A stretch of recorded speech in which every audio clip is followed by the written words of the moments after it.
Hey, welcome to Aussie Online Growing on Shopify. This is episode 113 and it's another throwback episode. I'm replaying my top 3 episodes of all time from the podcast that I started recording 2 years ago. I started recording in about September 2022. So I'm sharing with you my top 3 episodes ever listened to by the number of listens.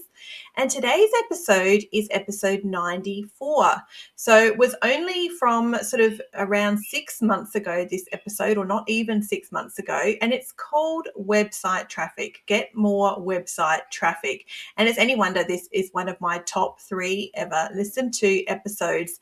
And it's really about the struggle we have as e-commerce store owners every day with ensuring we're driving enough traffic to our website. No one's website just goes out into the universe and gets all of this traffic with no effort on our behalf as the business owner. Unless, of course, you are famous or something like that, then probably that might be the case. But for most of us, driving traffic to our website is actually our responsibility. We need to be marketing our own website and our product and our services to the world to get people to find us and to learn about us, discover us, and then to come to our website. So this episode gives you lots of different tips and tricks and just hopes, I hope it really sort of just gets the cogs turning and the wheels turning to really help you brainstorm some of these things that you could perhaps do for your own e-commerce store, your own Shopify store to drive more traffic. E-commerce is very much a mathematical equation. Much of it is creative and strategic, which I love, but much of it is just maths. In other words, you just need enough people to get to your website to ensure then the calculation then of enough people to add to cart and to purchase works out for you. It becomes a profitable, viable business for you and your family. So this episode, I hope, gives you some ideas and some new encouragement to make website traffic a priority for you in 2025. It's called lead generation. Whether you're in e-commerce or in a service-based industry, lead generation is across the board. Lead generation is just another way of saying getting more website traffic. You are looking for more people to come to your website to learn about you and discover who you are. And lead generation is forming a massive part of my strategy for 2025. So I hope this episode, maybe you've heard it yourself already. If it's one of my top 3, chances are you may have. If you haven't, listen to it again knowing it is one of my top ever episodes. It's a thing we all need to focus on all the time. It needs to be front of mind for all of us in trying to grow an online business is getting more website traffic. So take a listen. Hey, welcome to Aussie Online Growing on Shopify. This is episode number 94. My name's Rachel from Aussie Online Growing on Shopify.com.au.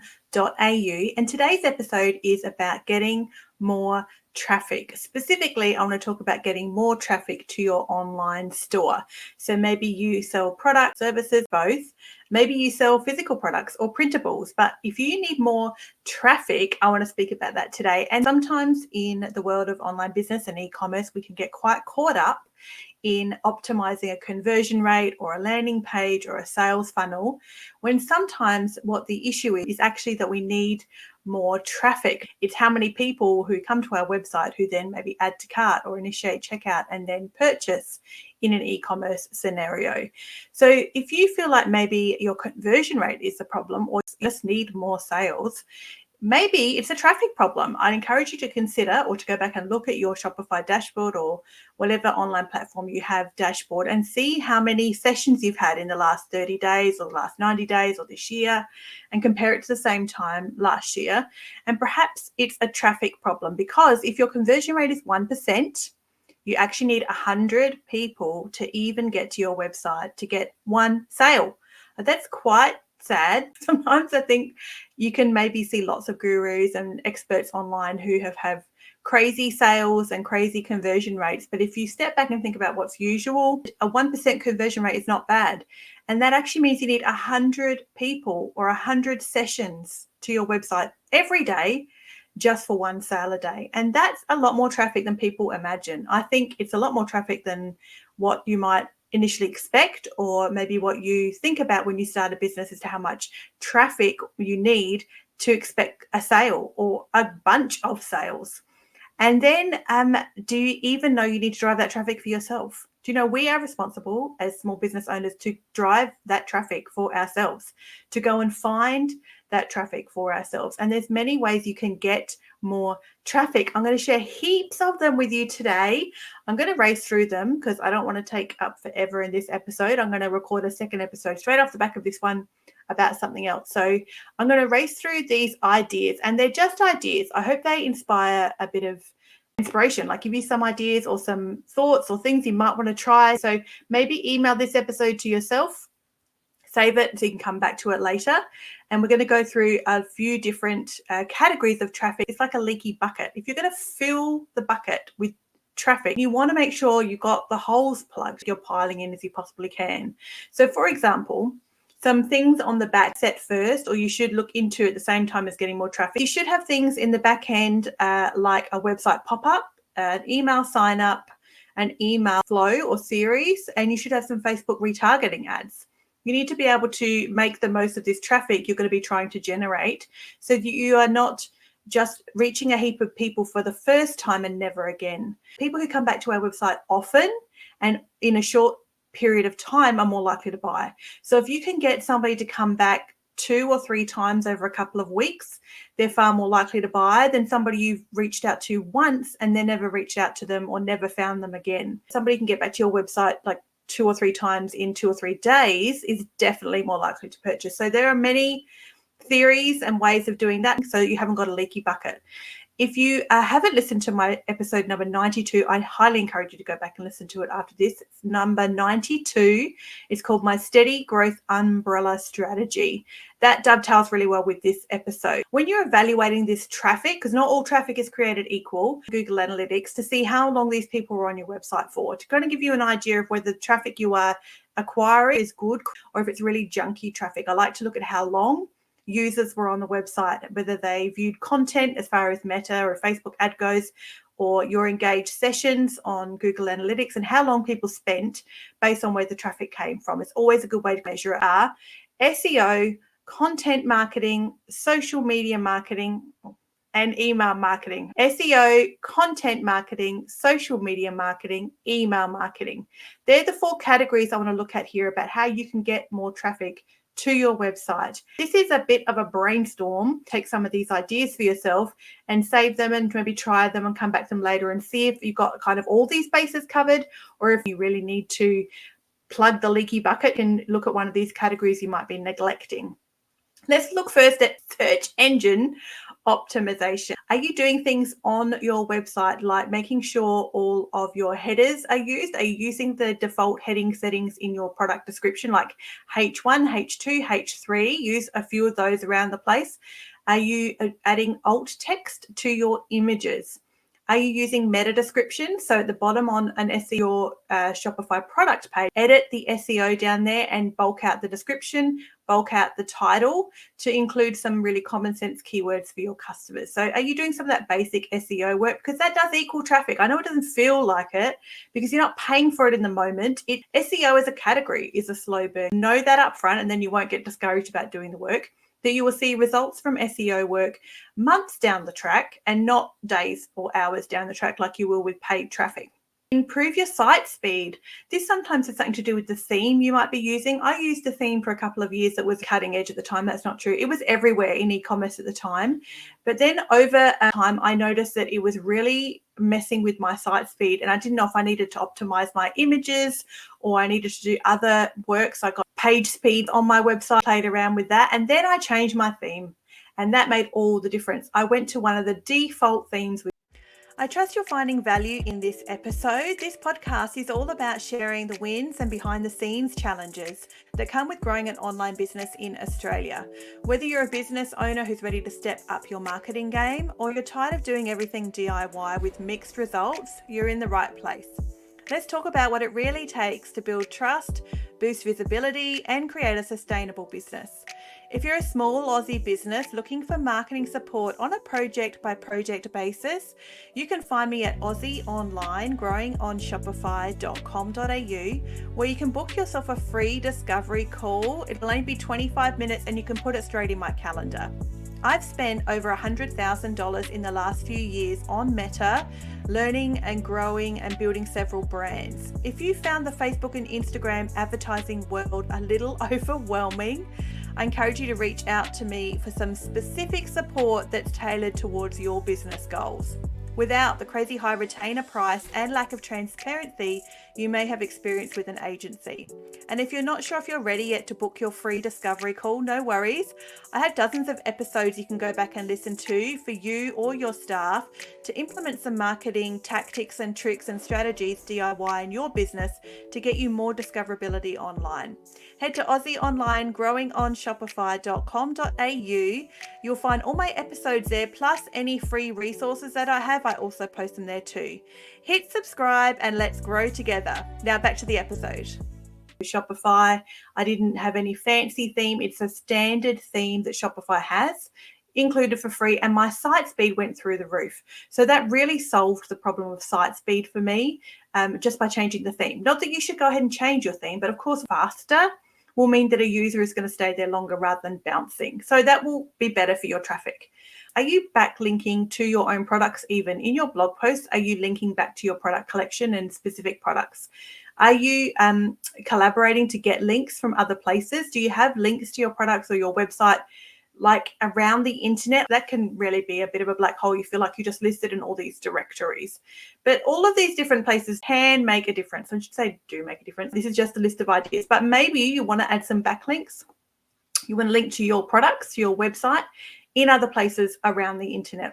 Is it a mobile-friendly design? So check your mobile preview, and all the couple of website builders I've worked with certainly do it. How well does your website load on mobile? Is it fast, and is it clean and crisp and clear, so that traffic you do get isn't just bouncing away because they're confused and can't get around it or can't close a pop-up and they just get frustrated and leave. Regularly update content. I love this one because I haven't done this for ages. At the start of the year, I updated a heap of my product descriptions, and I haven't done much else since that. But I want to go back. I need to add some new images. I have some products and some user-generated content. I could definitely add to my website in some product descriptions and add some of that into the media section of some products, and I'll change the alt tags again. And just to refresh some products and refresh pages. Google loves fresh content. You know, when you refresh a blog, that's why you see these articles, a bit of sidetrack, every year, like 10 best gifts for dad 2024, which is the same article as 10 best gifts for dad 2023, but they just changed a couple of things and republished. So can you just update some of your content? Just give it a bit of a fresh feel, some images and some different new fresh copy. That will help with traffic because it'll help you be more discoverable. It'll help with your SEO and your domain authority. So that was SEO. Content marketing, this is probably one of my favorites. And this is stuff we probably spend a lot of our time doing in e-commerce anyway. First one is publish blog posts. When's the last time you published a blog post? It really does help your SEO, which is why I do blog posting as well. But it actually also just gives fresh content. It will help with people finding your website, looking for answers to questions online, and will land onto an article that's helpful for them. They might share it with a friend or they'll email it to themselves. They're learning more about you. You are building that trust with them. And the more trust, the more likely they are to come back again. And then when they come back again and again, they'll buy something. Increasing the credibility of your website overall with content marketing is publish blog posts. Don't just publish a blog post and leave it at that. Use the blog post as your content, as your like pillar content. One blog post can be your pillar piece of content, and then use that blog post and chop it up into many pieces for many different things. Use the content you have in a blog post. You could do a guest blog, have somebody write a blog for you as a guest, and then you share links between each of you. You're pushing traffic to each other's websites, or you write a blog for somebody else. So do some guest blogging. Another one is a challenge or a giveaway. That was great for traffic. The month I did my challenge, my traffic increased. The month I did my challenge, the traffic to my website that month, I think, increased by about 40%, like a significant increase on my traffic by doing a challenge. Or could you do a giveaway? Do a giveaway to your website if possible. Don't just let it live on social media because you don't get the same engagement. This is about getting traffic to your website. You can do giveaways on social media, but giving them on your website in some capacity is even better. Getting people to sign up to your newsletter as part of the requirement for them to even enter means they're coming to your website, which means you're getting more traffic. Remember, the more traffic, the more people, the more often that person comes again and again, they're more likely to purchase. And also, if you're doing Facebook retargeting ads, the more times they come to your website, depending on their privacy settings, then it means you can retarget those people as well and reach out to them again. The last one in this category is interactive content. Do you have quizzes or polls? Could you do competitions or little Q&A things, like those things you see on Facebook? That it would be cool to do something like that, where they answer questions on social media or via an email, and they get an email response back with like a result of what they are, or match it to one of your products. You're this type of candle, you're this type of dog treat. I don't know. All those sorts of things are fun. That definitely generates traffic because that's really shareable content. You're going to get a lot of traction on social media with people tagging their friends to do also complete quizzes. That could be a thing you could try about increasing traffic. The next category is social media marketing. We certainly live in this world, don't we, as e-commerce store owners, growing particularly with ads and Facebook and Instagram and organic social. Paid ads, that's my top one. You need to pay for traffic. I firmly believe it. But it's pay for traffic. Like growing organically is all nice, unless you are going to go viral, unless you're already famous and can leverage an audience of people who already know you, then pay for traffic. So you need some paid ads, you need some Facebook and Instagram ads. Whatever platform your ideal customer lives on and spends a lot of time on is a platform you should be paying for traffic on. I'm a Facebook ads expert. I do Facebook and Instagram. So you can reach out to me at Aussie Online Growing on Shopify.com.au. Book yourself a free discovery call. You can book it straight in my calendar, find a 25-minute slot and just book it. We can chat about your business and I can take this sort of work off your plate, and I can go into the back of your Facebook Ads Manager account. I can build it for you. I can analyze what's already going on back there and give you some expert advice on the metrics you are seeing, and give you some strategy to moving forward and to get you some more revenue, to get some more cost-effective results, and to get you some more traffic as well. So this one is definitely up my alley. It's one of my favorite, is traffic from Meta. There are many ways to do this. And like I said at the beginning, is you always want to go and look at Google Analytics to analyze the results of that traffic. Is it junk traffic or is it really good high-quality traffic? And spoiler alert, you will pay more for good quality traffic. No one is surprised. That's the way it works out. Like, you can pay for link click traffic from Facebook and Instagram, or the cheapest traffic there is, and you'll probably get mostly junk traffic. Or you can pay for viewed content traffic and get somebody to actually land on your website and to hang about for a little while. It's a more engaged user. They have more intention behind why they're there. It's going to cost you more. So you just need to keep that in mind. But pay for traffic is my top point under this category. That's the next one. Add your link. Do you have your link to your website, your business on your personal page? Like, gone are the days where we keep all of that sort of stuff separate. If somebody's Googling your name because they know you're the business owner, just put your website address on your profile as well. Like, the more places you have your website link, the better. Another one is to participate in Facebook groups or groups on LinkedIn even. All of those places. Are you in some groups? Are you actively participating? This is time consuming. Hey, like, no surprises, this is a bit of time to do this sort of work. And then you hope and expect and want to see people who are clicking, who are appreciating your advice and your tips and tricks to help other people and other users, or even on Reddit, you're wanting them to click through to your website. So that's probably that sort of stuff you would want to set aside, 15 minutes a week to deliberately do. Otherwise, honestly, that feels like a black hole to me. I feel like I would be stuck in for an hour in Facebook groups just answering questions, they're giving out free advice. So you might want to set yourself a bit of a time frame around that sort of tip, but even still, it's so worth doing. Another one is to collaborate with another small business. Like, collaborate with somebody else. If you got another small business, doesn't need to be in competition or not in competition with you. They just need to have the same customer as you.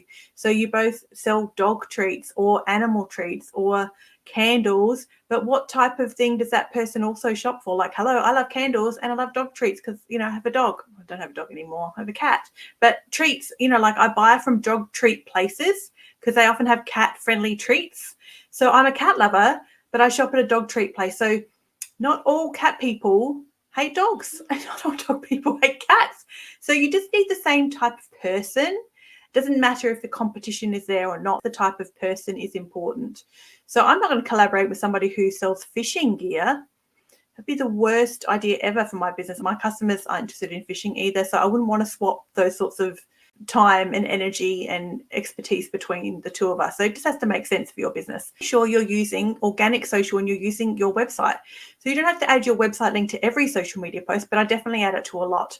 I just chuck it down the bottom there on many social media posts. So people will find you if they want to find you. So they will go to your profile and find your website link. If you're talking about products, link to the product. Make it easy for people to shop. Make it easy and sensible that people can find you and click to your website when they want to. Category 4, email marketing. Email marketing is to build a targeted email list. Are you building your email list? Have you got a newsletter pop up on your website or somewhere people can join your newsletter list? And are you sending newsletters? So if you're going to do some of this traffic work, you want to be able to collect that information on the back end. So with a pop-up, you're encouraging people to join your email list. So the traffic you are generating, you're encouraging them to get on your email list, which means they'll get emails from you and come back again. All of this cycles over and over. So does a pop-up increase traffic? No, not really. But it means people join your email list and then you email them later and they come back again. So it all supports each other. These all really piece together quite well. Are you segmenting your audience? You can segment your audience down based on their previous behavior and their predicted behavior, how much they're predicted to spend or how much they have spent or where they have been. Can you build a segment to your bestseller? Just find out who landed on your bestseller in the last 30 days but didn't buy it. Segment those people, send them an email, just invite them to back, like give them a picture of that product in the email and get them to click through to the website again, because you're just getting them back to your website. You are driving this traffic for yourself. More people that come back, the more often they come back, the more likely they are to buy. Send regular newsletters. Share updates about your business, share a blog post, share exclusive offers, get them back to your website. You want to make sure everything in your email gets them to the website. I have sometimes linked to social media, like I do a weekly Facebook Live. So every week I send an email with a link to social media. But I also link to products, I link to the website, I link to a blog post. Make sure that you're only sometimes linking elsewhere.